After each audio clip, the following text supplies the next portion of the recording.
Assalamu alaikum, sir. How are you? Walaikum assalam. Thank you very much. Alhamdulillah. It's good to meet you, sir, and pleasure talking to you, sir. And Khoshamdeed and welcome to the alumni talk, sir. It's a pleasure. Thank you for the honor. Thanks a lot, sir. So it's about the alumni it's about the alumni that we have from our alma mater. So we talk about their success, their journey, and also we talk about the life that they had as a student. So let's start immediately from your student life. You were from the batch of 1978, 79, and then you graduated in 1983. Tell us a little bit about how was your student life? What was NED like? What was the city like? What was the country like? So that was just the time when uh, uh, General Ziaul Haq had come in 1977. The country was going through a major transition. And then our Prime Minister Zulfikar Ali Bhutto was hanged in 1979. That was right smack in the middle of when we were at NED, and NED was actually shut down for a few months. So those were the very challenging times. But when we talk about NED and our time in NED, we refer to that the best time we had in our lives. And the reason for that was we were young, we had a lot of energy, and NED made us feel that we are on the top of the world. And I didn't know any better. I thought the top of the world is NED, because when we would go and talk to anybody, we would always say, you know what, I got I got selected in NED. I'm an NEDian. So this is the first thing that we would mention in a family gathering anywhere. This showed that how much pride we had in being an NEDian.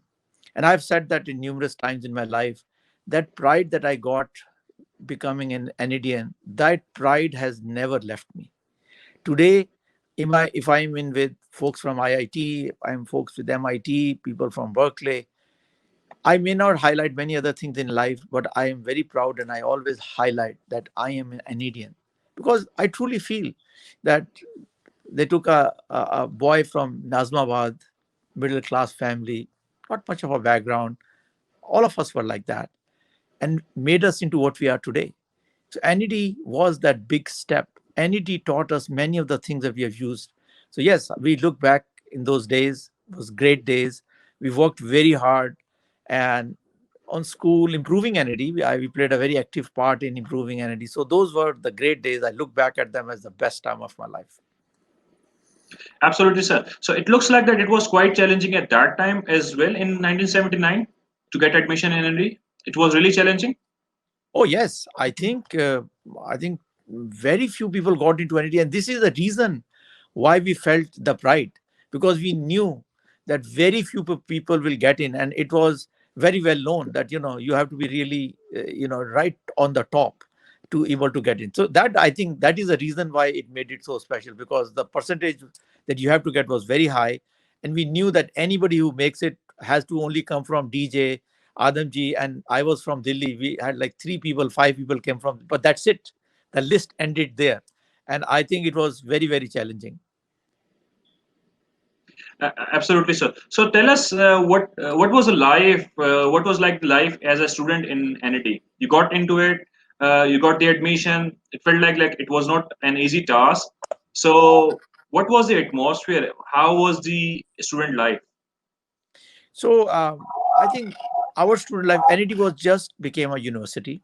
We had just moved to the new campus, and things were still being constructed. Things were coming up, so those challenges were there. But I think the biggest thing I remember when I was in NED, two things. First of all, that we had a lot of energy. It was like we couldn't figure out how to spend the energy. Okay, well, one project we had was like our computer center was shut down. So we all went to our VC saying, okay, why is it shut down? Dr. And Naveed, he gave us lots of reasons. But anyway, we ended up going to IBM, getting training, and we opened up the computer center, started Fortran classes. This is 1978, 79. And so there were many, many projects like that. And I think all of these projects happened because we had so much energy that let's do something, let's do something. So that's what one thing I remember. Second thing I remember is that the team spirit. In NED, it was all about being an NEDian. And I tell many people this incident that I had the leaders we had at that time was a guy by the name of Iltaf Shakur, and he was in Jamiyat. I was in PSF. And one day he came to my home, and PSF is a Progressive Student Federation. at that time, yes, PSF was. So we normally have like the other alumnus also talking about this PSF in this late 70s and early 80s era. So was it like very, very popular among the students to be in PSF? Is it like something to be very proud of? Yes, that was in 1978. We won the elections for the first 2-3 years when I was there. It was very popular because first of all, it had nothing to do with People's Party or anything like that. It was Yeah. very independent, and and the good thing was that we had people of all types and shapes and religions and Shia and Sunni, everybody. That was the great thing about PSF. It was pretty open, but all good stories come to an end someday. But at that time, the incident I want to tell you is so important, that why I felt like an Indian. And he came to my home, and I was surprised by I didn't know much about him. And I said, "Why are you visiting me?" And he said, "I came here as an Indian." And the reason he came to my home, he said that you are a very good student. In the first couple of semesters, you were a position holder, but now the third semester is going on. And I noticed that you are involved in many other activities and you are not getting that position. So as an Indian, I want to tell you something. I say that all these activities will go away, but your grades and your accomplishments will stay with you. So focus on that. And I said, "But you are Jamiyat. I'm PSI. Why are you giving me this advice?" He said, "Because I'm an Indian. An Indian is number one. Everything is number two. To this day, if I accomplish anything in life, I get something, I thank Iltaf Bhai. I thank him for putting me on the right track. And he did it because he's an Indian." This is something great. By the way, for the audience, this is not the same Altaf Bhai we remember actually. This is Altaf Shakur from Jamiyat. That's right. He's Yeah. a great guy. I believe eventually he became a political leader, and he actually is a leader of a He was political well known. party. Yes. Yeah, he's very Yes. well known and is a great guy. And as I said earlier, I was in a different party, and he reached out to me for my benefit as an Indian. This is something that I have kept with my life. Secondly, I can also tell you that I had a group of 9 other people that used to study together, work together. And we learned something very important. It's all about the team. Even if our homework is done, our journals are done, we'll sit down with people whose work is not done. And during that time, during those 4 years, I learned it is the team. You are nothing without the team. And this is another message I've used all my life, is that if you focus on the team and build a great team, you go much farther than you try to focus on yourself and try to become somebody yourself. So these are some of the great messages. So these are like some of the tips that you start picking up, like team building and all that stuff. What I know from your background, sir, you are a mechanical engineer, but you end up in Silicon Valley and interest in computers. So is it like that something of like of your own interest? Then why did you do mechanical engineering actually? Well, at that time, first of all, we did not have any computer engineering in NED. We had literally only electrical engineering, computer, mechanical, and then civil. Okay, and in Daud we had some other things, but at my interest when earlier on was in computers. So even when I was studying as a mechanical engineer, I found every angle that I could spend more time with computers. We started the computer center. We got it going. I started teaching classes. I did a lot of my programming on programmable computers and things like that. Even my final year program, along with my project mates, was all about on simulation rather than actually building the mechanical devices. We focused on simulation of mechanical devices. Yeah, my passion was in computers, and as soon as I landed in US, I switched over to computer engineering, and I did my PhD in computer engineering. And tell us about a little bit about the teaching methodology and the teaching practices. I mean, is it like very strict environment, or you felt that there was an open environment, open and acceptability for towards the student? It was lenient. How was it? And what was the the teachers like? Well, we had a wide variety of teachers. We had people like who our department head was Dr. Jamil. He was tough as nails. He was very, very strict. If you came to his class 1 minute late, he will not let you enter in your class. And on the other hand, we had people like Dr. Farasat, the most flexible person, most encouraging person, most open person.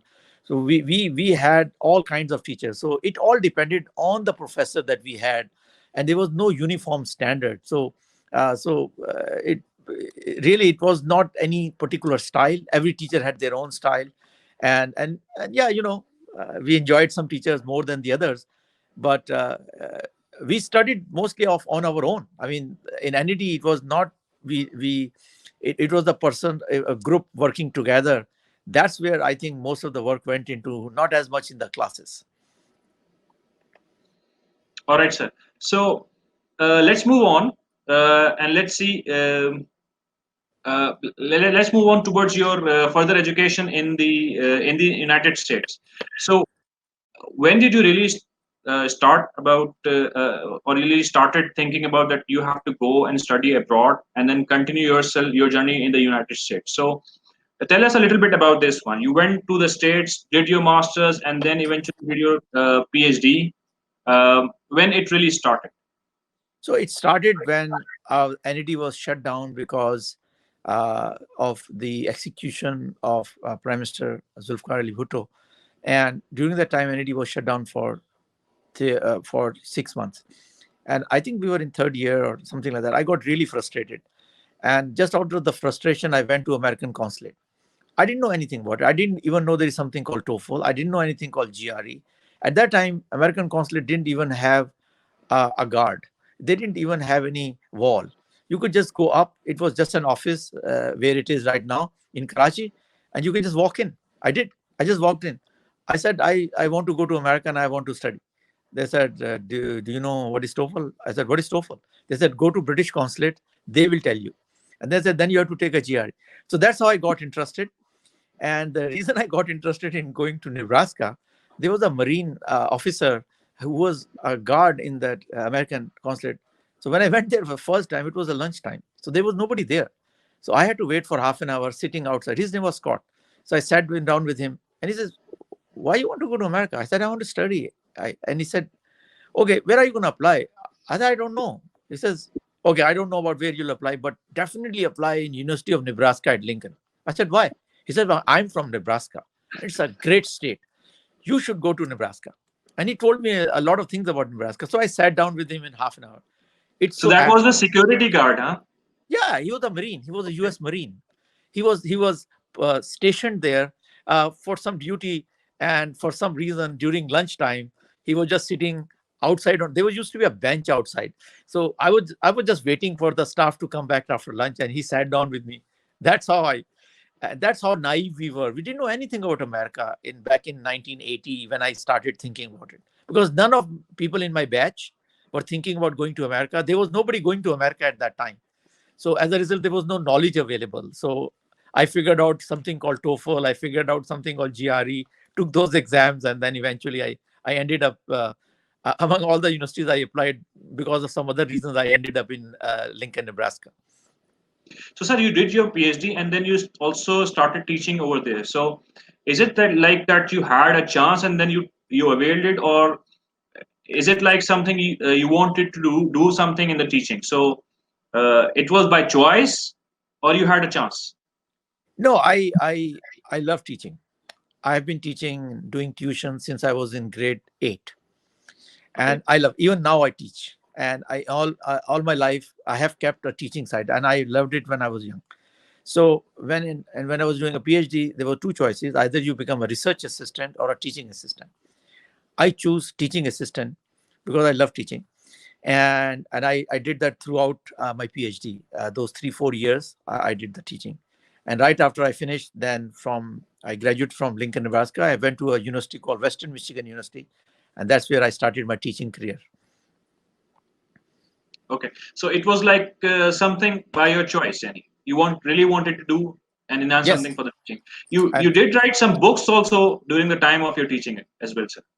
That's right. So it's like that you're very much passionate about the teaching, and then you continued writing books also. So I believe you wrote 4 books during your time of teaching in Nebraska University. No, not in Nebraska. I wrote the books when I became a professor, and yes, I've written 4 books. The main book is a textbook that is even used today after 25 years or so, as a textbook for chip design. So it is a part of chip design when you actually do a physical layout or layout on the chip on the silicon. That area is called physical design. My PhD and my work in my life has been on the area of physical design.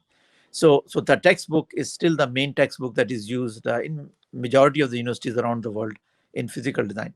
Yes, that during those 7-8 years when I was a professor, my focus was writing books, graduating many of my PhD and master students, but also writing many technical papers. I probably wrote 125, 130 research papers, again, all related to the area of chip design.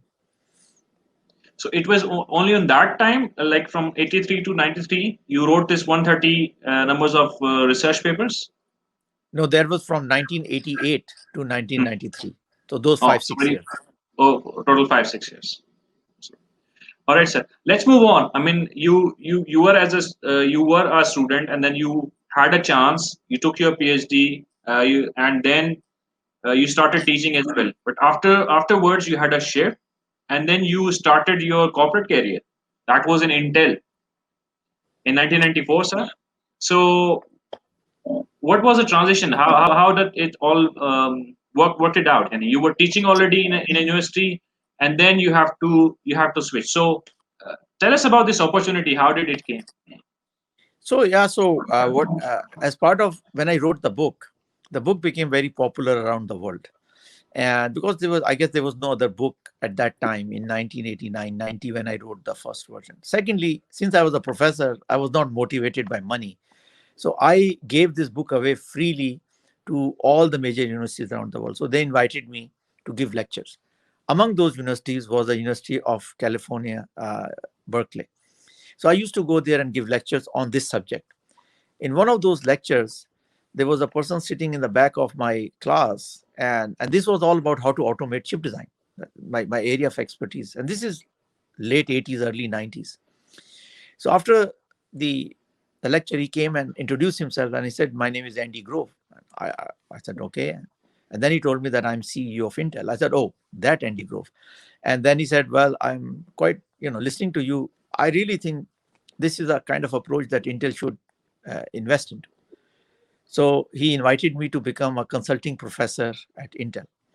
And then on those 2 3 years, so I was teaching, but I was also a consulting professor, and many of my PhD and master students would work at Intel.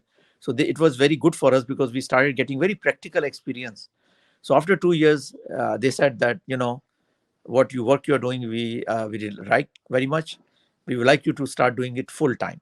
So that is the reason then I switched from the university to just continue my work. And plus, it was not possible to do my work as a part-time person because they cannot share all the secrets with me.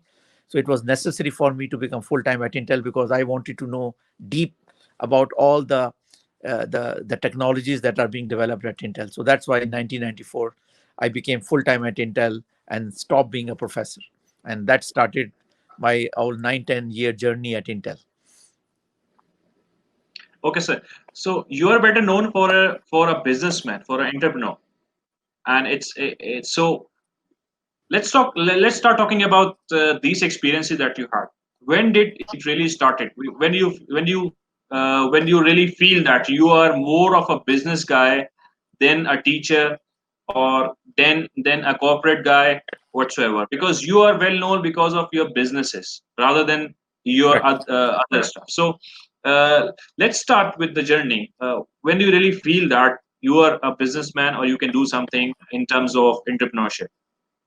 So I think first of some of it is maybe in the blood. My family actually comes from Sialkot, and many of my cousins and many of others, they're not interested in studying. When they cross 8th grade, 10th grade, somebody starts a factory for making bats, somebody makes surgical instruments, somebody make leather garments. The whole family, the discussion when I was growing up was all about, okay, I'm going to set up this factory, I'm going to invest this money. So you hear those discussions when you're very young.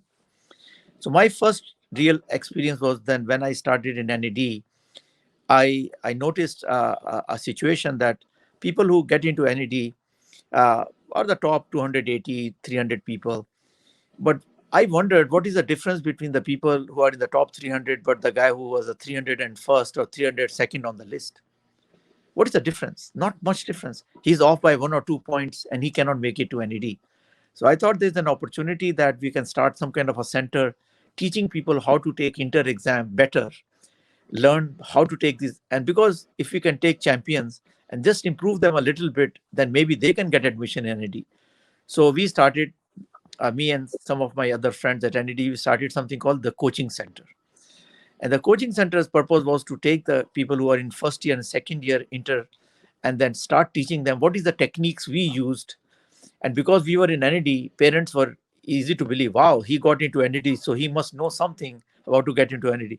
So over the next 3-4 years, we built up the coaching center. We had over 225 students. We had 11 employees. It became very successful. All of us became financially, well because of that. So yeah, so that was my first real entrepreneur experience where we started a business together. I more on like, yeah, I acted as a CEO with all my friends.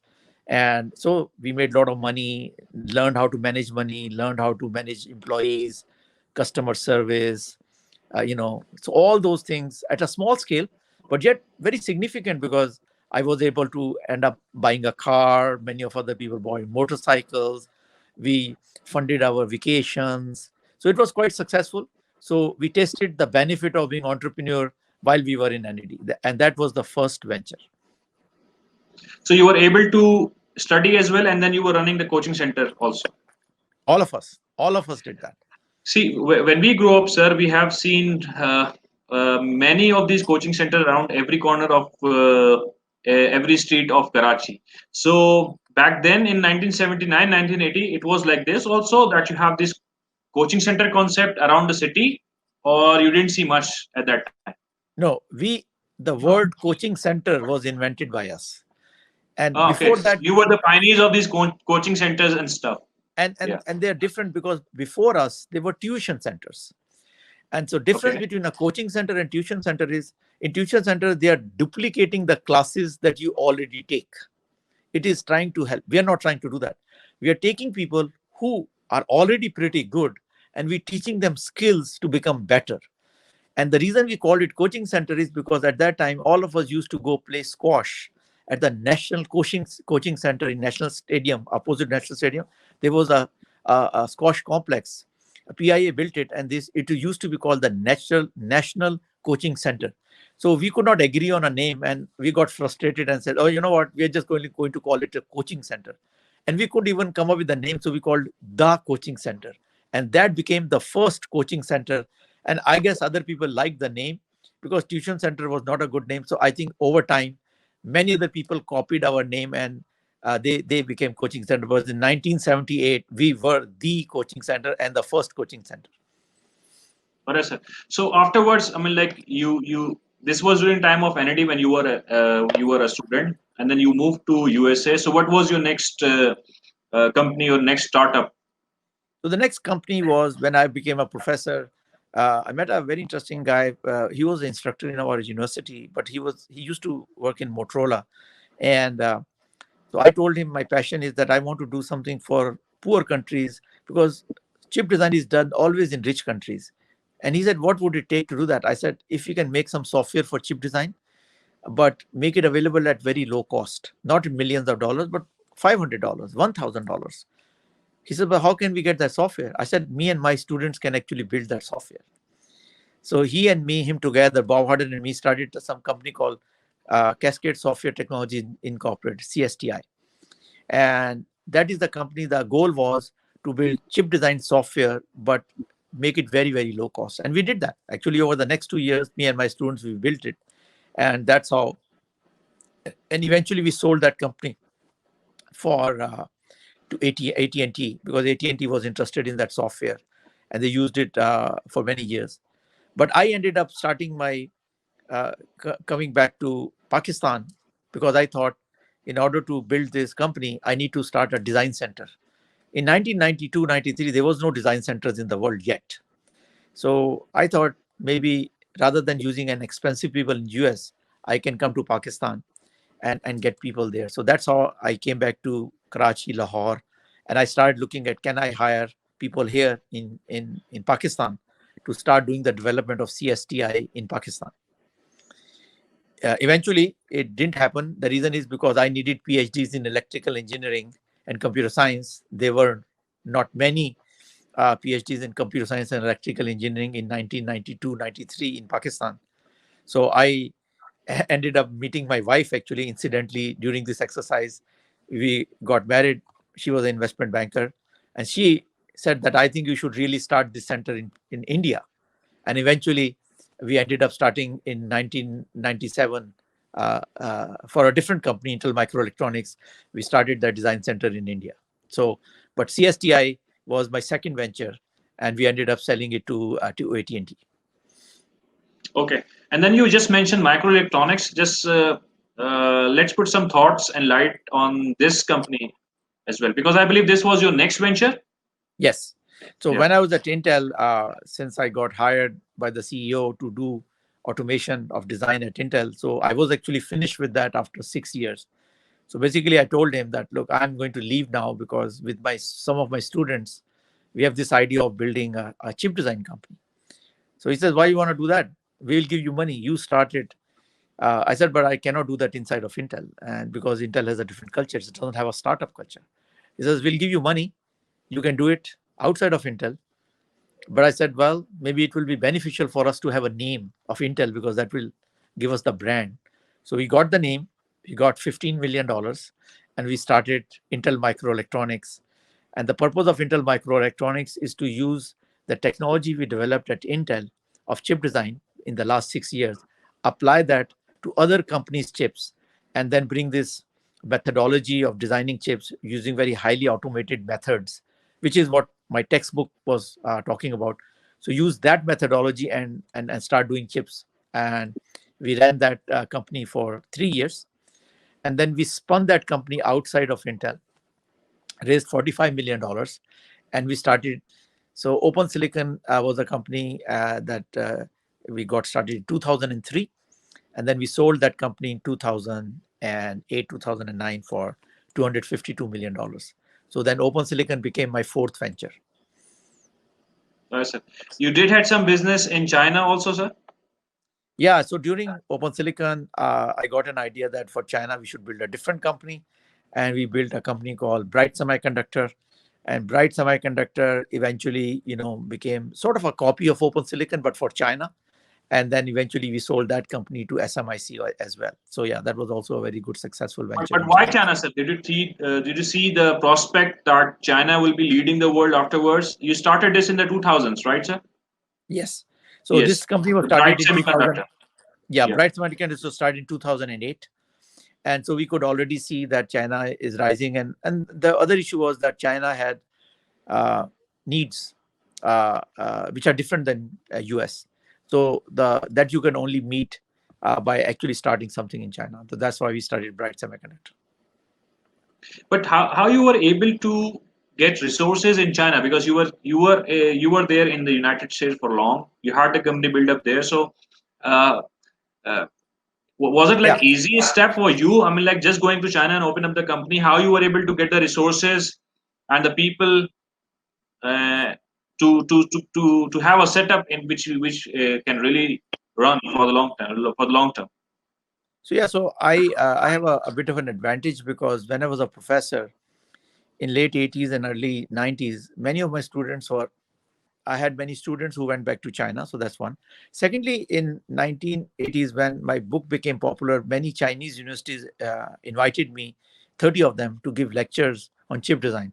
So in 89, 90, 91, those 3 years I went, and I became friends with lots of Chinese professors. So I had professors connections, and then many of my students went back to China. So that was there as well. So I think as a result, it was easy for me. So when in 2008, I was thinking about starting a company, I actually contacted all those people, and they thought that is a good idea. And that's how we were able to get the money, hire the people, and get started. So these were mainly your Chinese student? Yes, Chinese students and professors and their students. Okay. So is it like a large group of people working together as a partnership, or it's like that you invested and then you hired people and then the business run by these corporates? No, yeah. So I was able to find a team that we could use as a core, and then I was able to raise some money, and money was not just from US, from China, but also from US at that time, because many of the US VCs were opening up, beginning to think about China as a new market. So we were able to raise some money, and we found a complete Chinese team, and so we were able to build from those. If you have capital, if you have resources, you can build companies. Sure. So you're still the chairman of this company? No, I left the company, I think, in 2013 or 2014. As an entrepreneur, we never run companies more than 3 to 6 years. The reason for that is because then the company graduates, and then it gets into a different phase. And so I typically like to run the companies in that phase, in the first 6, 7, 8 years, because that's a phase where you're growing and things like that. Then it becomes a different kind of a company. So yeah, so you will see typically that I'm in the company for 3 years or 6 years, but that's about it. And after that, you need a different kind of mindset to take the company from that level into a more mature level, and growth slows down, and it becomes a different kind of company.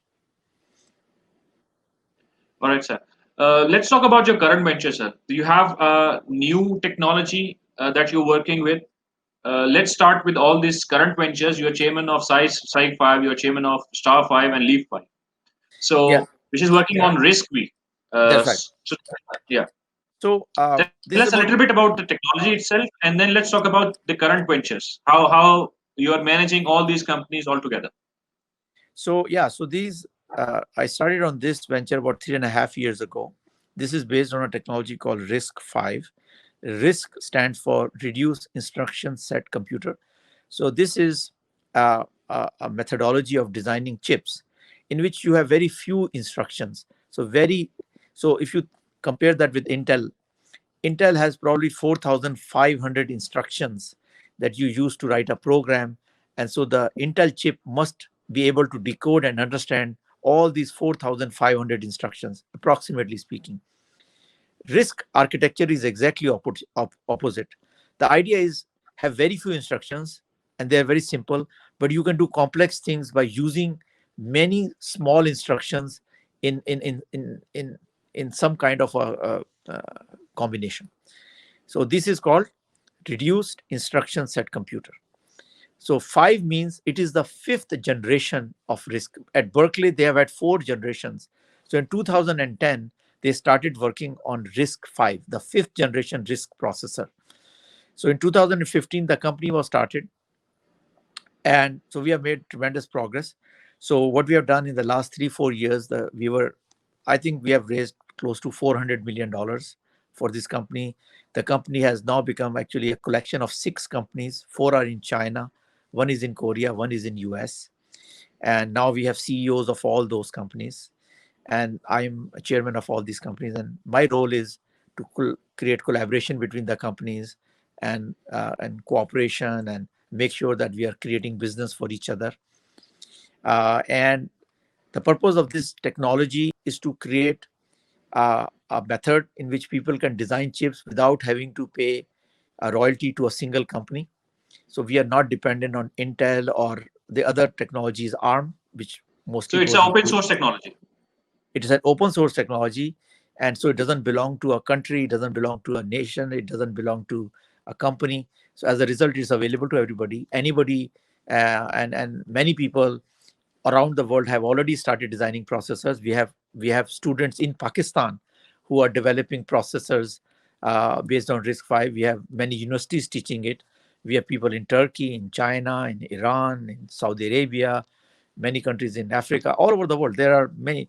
India has done a lot, China has done a lot, Korea, Japan. So in many countries around the world, people are now designing processors and chips based on that. This is the whole purpose of RISC-V. So we are the commercial arm of it. So anybody who wants to use open source, they can use it. But large companies who want a reliable, high quality material coming from somebody, then they come to a commercial company like us.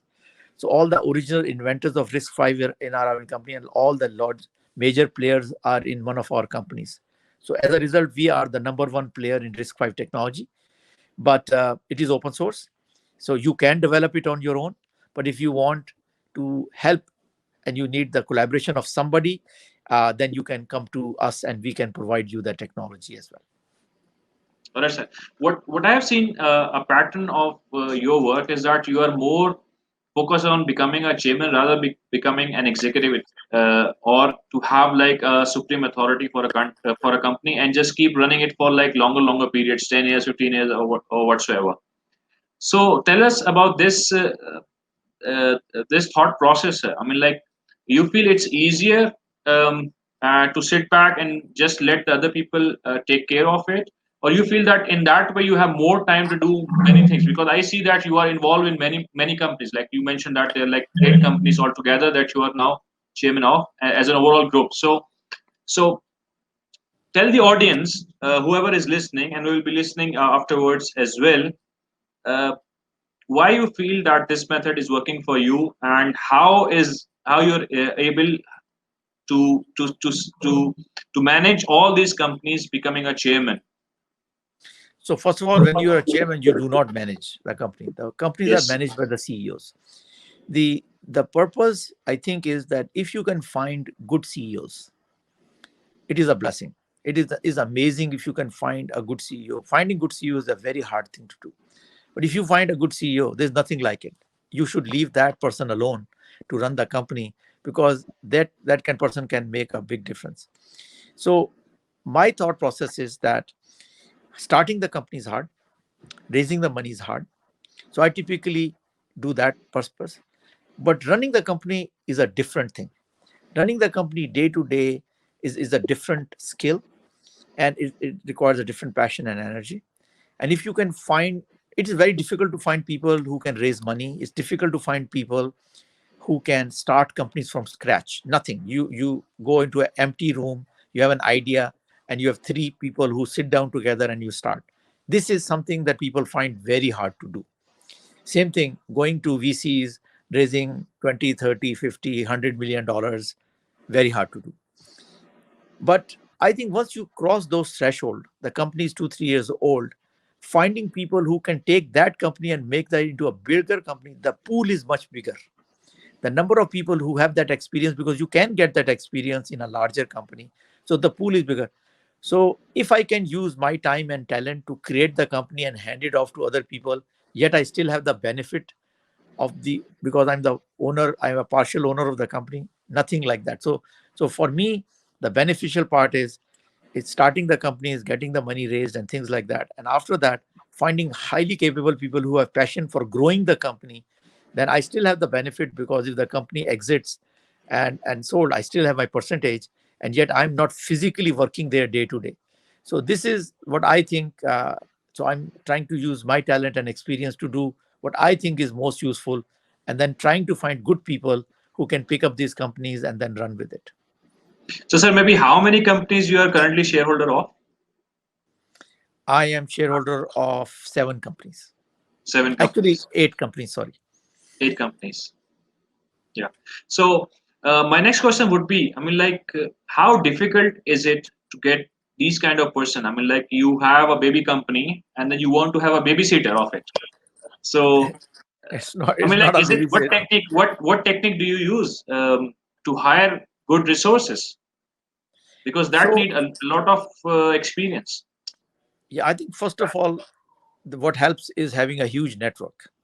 So I in the last 35 years built a huge network. I have some 7,000 people that I personally know in my connection. I have 22,000 followers on LinkedIn. I have people who view. I'm not a social media personality. I don't write about any social issues. I only talk about technical issues. So I have people who view my material, millions of views. I get probably 500,000 a month. So because of that, I get a lot of inbound interest. So when I have a company, I have a lot of people contact me. So because you have so much contact database, I think it's easier to find people who can be truly passionate. But I still think that, At the end of the day, you have to have personal experience of working with somebody.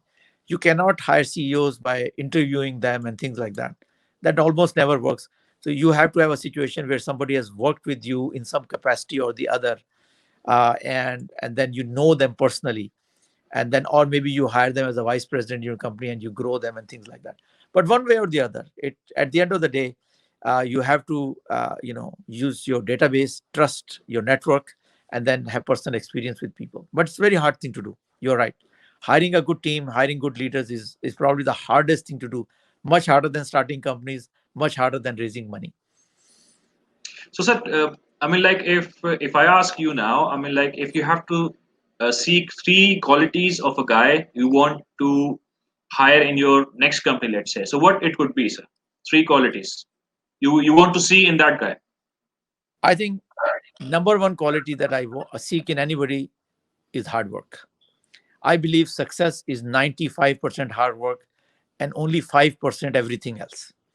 If you cannot put in enormous amount of time and never ever complain, never ever say that I'm putting in time, you cannot be a successful person in my book. My goal has always been that if somebody is my competition is putting 10 hours, I'll put 12 hours. If they're putting 12 hours, they'll put 15 hours. If they're putting 100 hours, I'll put 150 hours. Because that is one thing I have. Talent is whatever Alumni gave me. Akal is whatever Alumni gave me. I can't change that. It's whatever I have, right? But it's time is I have. Time is something I have, right? So other people can decide to watch TV, do something else. I can decide to put it on my passion and what I want to do. So that's number one. Number two, I think, is experience. You cannot do, especially in the kind of business I am in, you cannot do something unless you are experienced. So you have to start small, get experience, and grow your way. So in our business, at least, it's not feasible to take a very young guy and expect he will do something, remarkable. It's not possible. The reason is because our business is very complex. It is very intricate, has millions of little, knowledge pieces that you need to know to connect it all together. And third, I think, is passion. You have to notice I didn't mention intelligence, I didn't mention degrees, I didn't mention any of that. So first is immense hard work. Third is you have to have experience. And third, you have to have a passion for doing what you want to do. So if you have these three things, it becomes easier to put hard work and make it all the other way, because it is in line with what you want to do. You don't treat it as work. You treat it as part of life. So these are the three things I think I look for in other people. So, do you have any threshold of our experience, number of years? It depends on the company. It depends on the role. In some companies, 25 years is not enough. In some companies, 10 years is okay. But it's in that range. You have, and I always tell young people, you have to have 10 years experience. So I always tell young people, in the first part of life, go work in a large company, because they have the processes, they have teaching systems. In a safe environment, you will learn the skills that you need. Then you can come and do in our business. It may not be true for C2C businesses or B2C businesses, but we are a B2B kind of a business. It's very complex. It's very tricky. It requires millions, if not hundreds of millions of dollars of investment. So in that sense, so if you go to a large company like Intel, Qualcomm, Broadcom, and have 5, 7, 10 years experience, then it will serve you well. So that's the typical formula I propose to people. So corporate guys from big companies. Or big companies or medium-sized companies, but trained to run small businesses, trained to run small teams, medium teams. Then you can give them chance to run in your startup, because startup is a chaotic place. A lot of things are changing. So if you're not well trained, if you are, you don't have a good background, you'll struggle. So it's like a soldier. Why do we train soldiers? So that in a chaotic situation of the battleground, they don't have to think. They just do, because the training takes over, as opposed to you have to think. So yeah, I think corporate training is useful. Sure, sir. So you mentioned that you did open a design office in India for some of your previous venture. Do you currently have any staff or any company working in Pakistan for your current ventures? Yes, In one of my companies, we have two design centers in India. One is in Bangalore, one is in Pune. In Pakistan, we have one design center which is in Lahore right now, and we are trying to open one in Islamabad right now. Okay, so maybe how many people are working there? In Lahore, we just started about a year and a half ago. We have around 165, 170 people. Small. And these are like all engineers? No. And fresh graduates? No. Some people are actually from America. We sent them back to Pakistan to start the center. Others are from Pakistan, 5-10 years experience working in Pakistan. I would say close to about half of them are fresh graduates that mostly we hired from UET and UET Texla. UT Lahore and UET Texla. Most of them we hired from them. So any reason you not open the office in Karachi? I mean, like you have large pool of engineers coming out of NED as well, and you are from NED also. So you did not think about opening an office or in Karachi in this particular reason?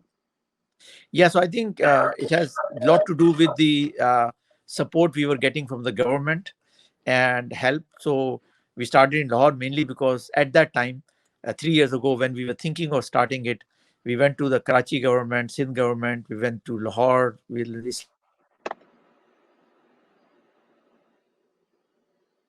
Okay, sir. Yes. So there was a small glitch again, sir. We lost your screen and we lost your voice. So can you just repeat again, please, sir? Yeah, so I was saying that we went to all the governments.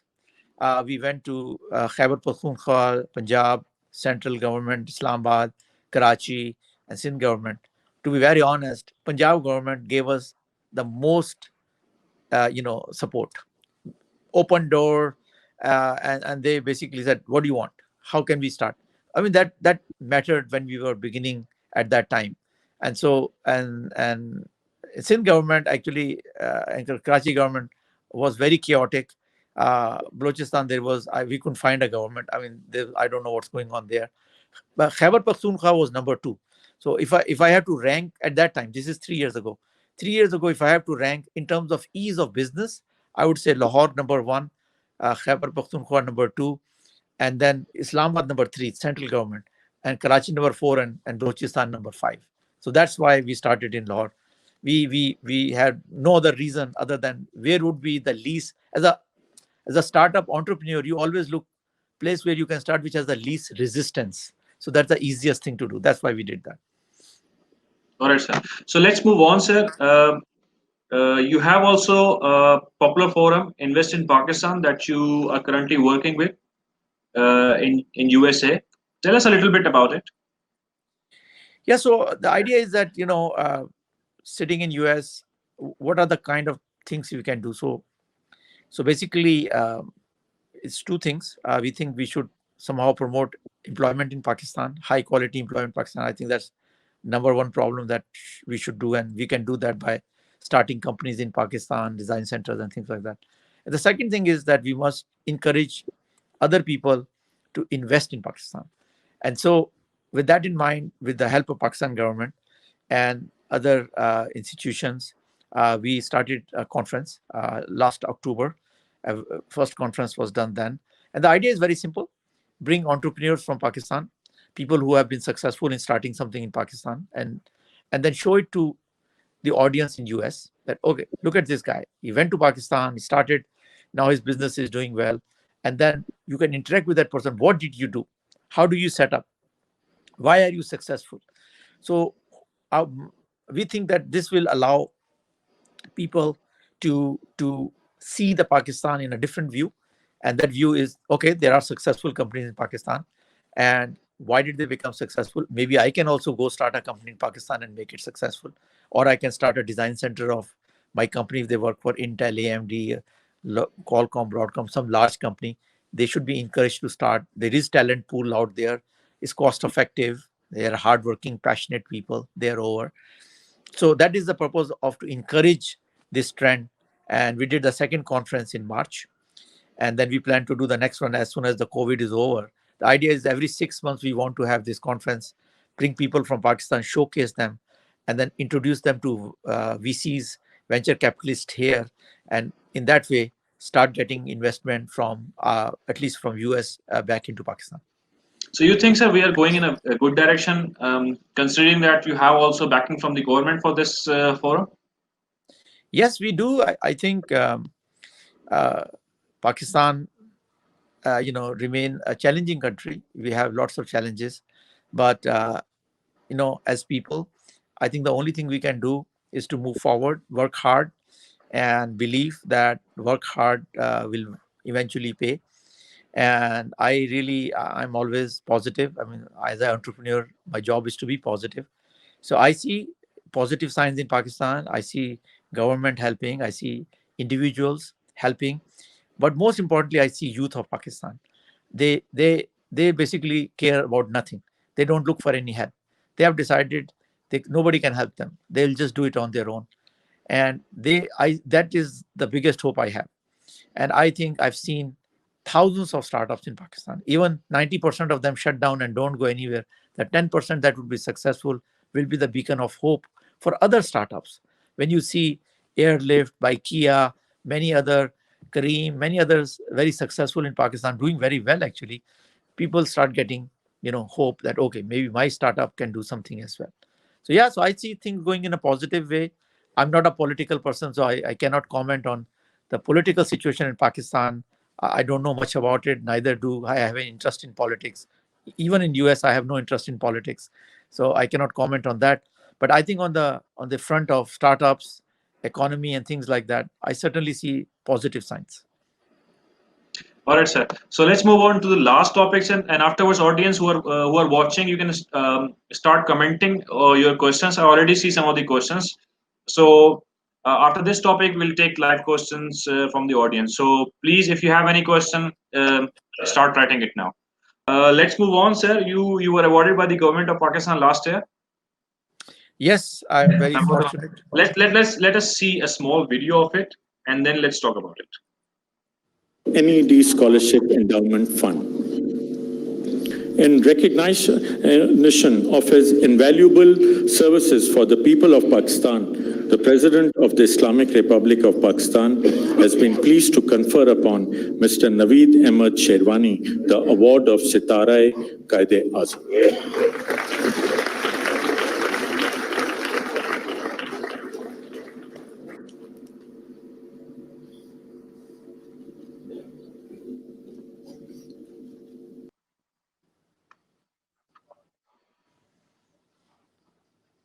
So, sir, Yeah, a so proud moment for you, for your family, for Pakistan. What was the feeling? Amazing feeling. I cannot describe the feeling. It turned out that not only this event was a great experience, because I think in this event they also give awards to people who have become shaheed for Pakistan, and so sometimes they don't telecast that part, but there were many people, and it's very moving actually go to see people who have done so much. So actually that makes your contribution to Pakistan almost look nothing compared to those people. But the overall ceremony is about 4 or 5 hours, and it's a very moving ceremony, because they give to awards to civilians like me, but also civilians who gave life to Pakistan, and they also military people who gave life to Pakistan. And so it's a very moving ceremony, and it's a huge honor to be part of such a ceremony like that. We are all proud of you, sir. I mean, and the achievement that you have done, sir. Thanks a lot to what you have done for our country, sir. So this is like from my side as an overall session. The question that I have to ask now. Let's go towards the audience. I will just show some comments and we'll put you as a question. Okay. So let's start with the first one. All right. Question, sir. Do you foresee chip design companies coming to Pakistan at any level, design, production, support, etc.? So certainly 100%. The reason for that is because I think the situation is very, very interesting, that if Pakistan fails to do that, it will be Pakistan's failure, nobody's failure. China needs a lot of people to do a lot of design because of the geopolitical situation. They will train a lot of people in China, but they will train a lot of people in other countries which are friendly to them. So they would be Pakistan, Bangladesh, Thailand, Sri Lanka, many countries. So they are looking for opportunities like that. So that's one.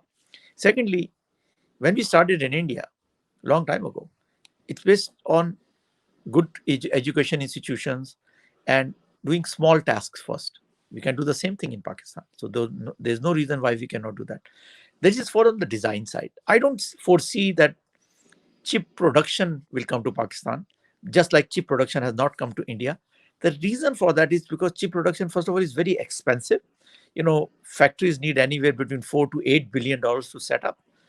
Second problem is expertise needed to run these factories is very, very complicated because you are working with 7 nanometer, 3 nanometer technologies.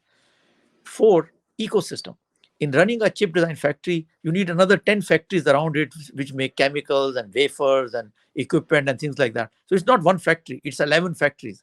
So that makes it very, very difficult to do that. So as a result, most of the chip production is either in Taiwan or in China and in Korea and nowhere else. And because of this, I don't see production coming to Pakistan in the near future, but I think there is no reason why we cannot have 50,000, 100,000 people doing chip design in Pakistan and build a good industry there.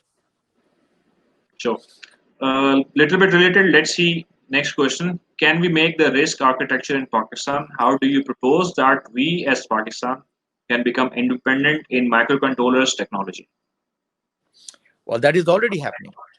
In many universities, people have already designed microcontrollers based on RISC-V. In fact, I have, if you follow me on LinkedIn, you will notice we have highlighted many universities in Pakistan which have made microcontrollers and other smaller processors in Pakistan based on open source technology. Several universities, I think 13 universities in Punjab alone, and a few universities in Karachi and a few in Islamabad have actually started teaching RISC-V. NUST is teaching that. UET Lahore is doing that. Texla is doing that. LUMS is doing that. So Osman Institute of Technology is what doing about that. NED, sir? Are you in touch with NED? Are they teaching? Yes, we are. And last October, we did a very major seminar on RISC-V in NED. We took all the major inventors, all the main inventors of RISC-V. We took them to NED in the main auditorium. We did a seminar. The whole auditorium was full. It was a great event. And then, of course, we have given our boards and FPGAs to NED, and we have done other work doing hackathons and things like that. So yeah, so I think RISC-V is a great opportunity for Pakistan, just like it is an opportunity for any nation in the world because it is open source. So I think it's a good people. What's the best way to contact you if we have any startup ideas? Well, I think LinkedIn is probably the easiest one. So send me an email on LinkedIn, and that would be the easiest one. I try to answer most of this, especially the ones which is asking for some kind of a help or support. I try to do that. Okay, so let me put up another question. It's a really big one. Thanks, Asadullah Idrees and Dr. Naveed Sherwani, for the interesting conversation. Couple of questions, if I may. Lampro Melon inducting and training chip designers in Lahore. I read somewhere that you will come to Karachi soon. And is there any particular reason why Karachi was not on the top of your list? I believe you already answered the Karachi part of it. But let's talk about the Lampro Melon training centers. Yeah, so Lampro was the first company we created, and the idea really was to duplicate that in Islamabad, duplicate that in Karachi. So we are trying to create a cut and paste model, sort of a franchise model, because then it will be easier. And then, do Karachi, but maybe not one, but maybe do multiple Lampro Melon in Karachi, because Karachi is huge. Then Hyderabad, Sakkar, other places. The idea is, can we make it into a cut and paste franchise kind of a model? But for that, I think the important thing is to create the business in Pakistan. So we can get trained people. So we have over 100 trained engineers already in less than a year. But now I have to focus on other people. Let's bring business into Pakistan. What work will these guys do? So we need to focus on that. And this is where other NEDians can help.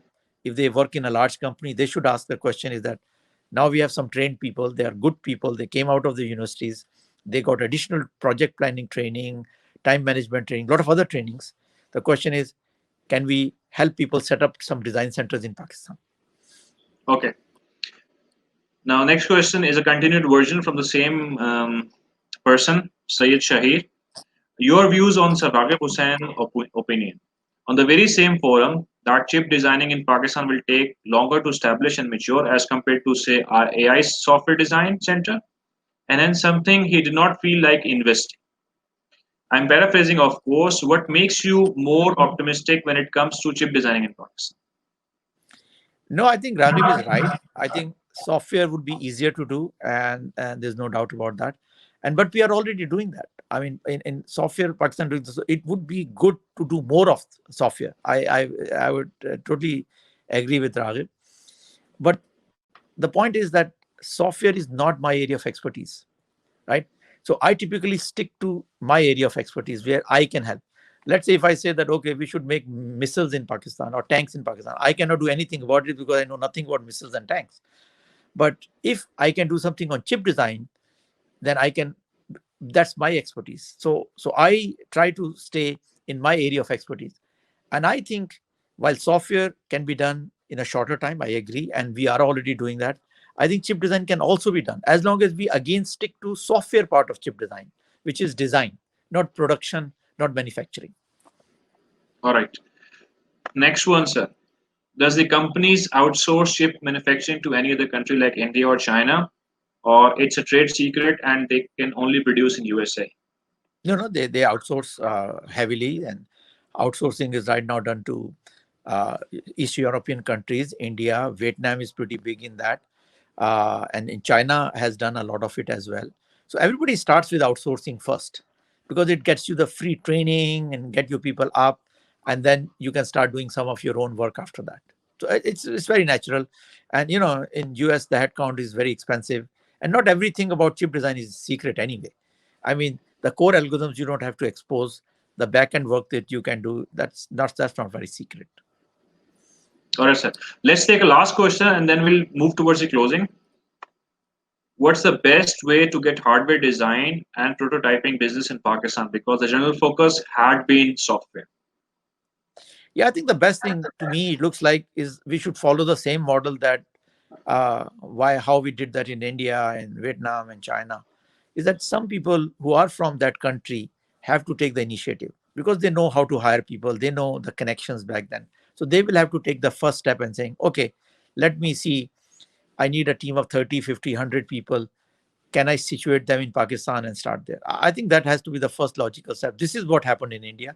This is what happened in China. That's what happened in Vietnam. And to a large extent, that's also happening in Bangladesh right now.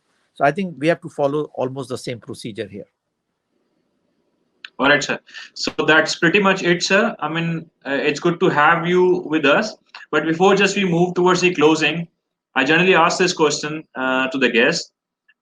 Could you just give in a minute or so a general advice, a piece of advice for the audience or the people who will be watching it afterwards?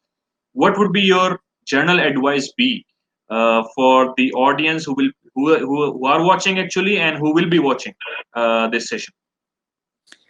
Well, I can only give advice what I have done in my life, right?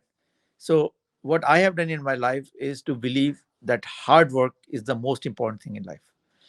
And so what I believe in, that whatever you do in life, you should have passion for it. You should absolutely believe that this is what you want to do. But then that is probably only 10 to 20%. Then you have to put the 90% hard work. And I think everything that you achieve in life that is worth achieving only comes because of hard work. So when I meet young people and I see them full of energy, and many of them, I see them looking for a shortcut. They read stories about, somebody had an idea and through 2 years later, 5 years later, he became a billionaire. None of those stories can teach you anything about life. Those are one of extreme cases that happen. It happens in some cases, but it is not something that we can learn anything from. What we can learn from is look at the hundreds of thousands of cases of people who got ideas, they worked hard over a long period of time, they made a good career, they made a lot of money for themselves, they create opportunities for others, and they went on to build multiple companies by doing that. So that is the reason I always believe that hard work is number one. Number two, I would say build network. The most important thing that will serve you after hard work is having good network. Whenever you're starting something, You already should know people that you can go to, be it forming a team, be it raising money, be it is finding customers and vendors and partners. You need a network. So most people don't invest enough time in building a network. My advice about building the network is don't build it for a purpose. Don't go to somebody with a purpose in mind. Try to reach out to people, become their friends, become connected with them, so that over a long period of time you have a big, large network, and then the network can help you. And third advice I will give is that believe in the team. Don't believe you can do anything. Believe that only through building great teams you can achieve. And if you seek recognition for yourself, I believe that is not as good as if you seek recognition for the team, because individual is just individual. It is only the team that can really make you successful. So these would be the three things that I would like to advise the others, because this is something that I do in my life, and all my students, all my collaborators, all my partners, all my friends, all my family, I say the same thing to them. Thank you very much, sir. So the closing is hard work, networking, and team building. It was very nice talking to you, sir. And I hope that we'll continue afterwards also with the time to come with another session, inshallah. And for the audience, thanks for be with us today. And we will appreciate your feedback. Write us back, comment us back, and inshallah we'll take this feedback for the next sessions. Thank you very much, sir. It was Thank you pleasure very talking much. to you, sir. Thank you very much. So. Sorry.